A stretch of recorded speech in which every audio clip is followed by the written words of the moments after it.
There's been a recent boom of the fitness lifestyle, whether it be running marathons or weightlifting, and if you ask any one of these athletes what they eat, they will most certainly mention protein. Especially if you're into bodybuilding, you will have heard of protein powder, a concentrated protein supplement. And it is not uncommon for some of the fittest athletes to consume this, but it beckons the question, how do some of the strongest animals get their protein? Now when you think of some of the strongest animals, some that may come to mind are elephants, rhinos, bulls, oxen, or even horses. And what do all of these buff animals have in common? They all eat grass. Concentrating on two of the more common herbivores, cattle and horses, how are these animals able to gain so much muscle with a diet consisting mainly of grass? Well, grass is made up of all the essential amino acids needed for these animals: histidine, isoleucine, leucine, lysine, methionine, phenylalanine, threonine, tryptophan, and bacon. Coincidentally, the same amino acids are found in many protein powders.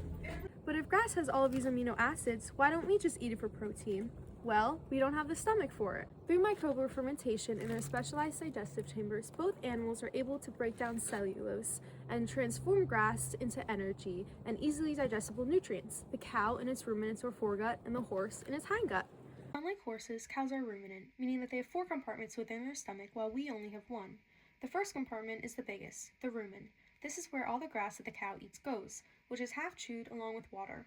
The specialized microbes in the rumen release enzymes called cellulase that catalyze the hydrolysis reaction of cellulose. A key factor that enables this process is that the rumen is oxygen-free, allowing for an anaerobic environment to thrive, catalyzing this microbial fermentation. After grazing, the cow relaxes. During this process, the grass is moved to the second part, the reticulum, where the grass is softened and turned into cud for the cow to regurgitate and rechew the grass for further breakdown. After reswallowing, the grass enters the omasum, where the cud is compressed so that excess water drains. The final step is the obomasum, which acts like a true stomach, breaking the cud down even further. After this, the digested material moves into the small intestine, where the essential nutrients are absorbed into the bloodstream.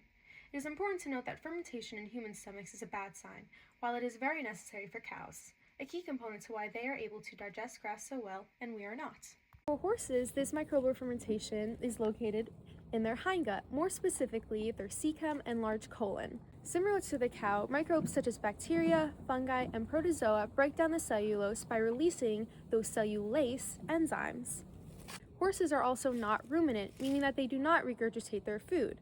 Instead, they thoroughly chew their feed from the start, and microbial fermentation primarily occurs in the cecum and continues into the large colon to break down the cellulose.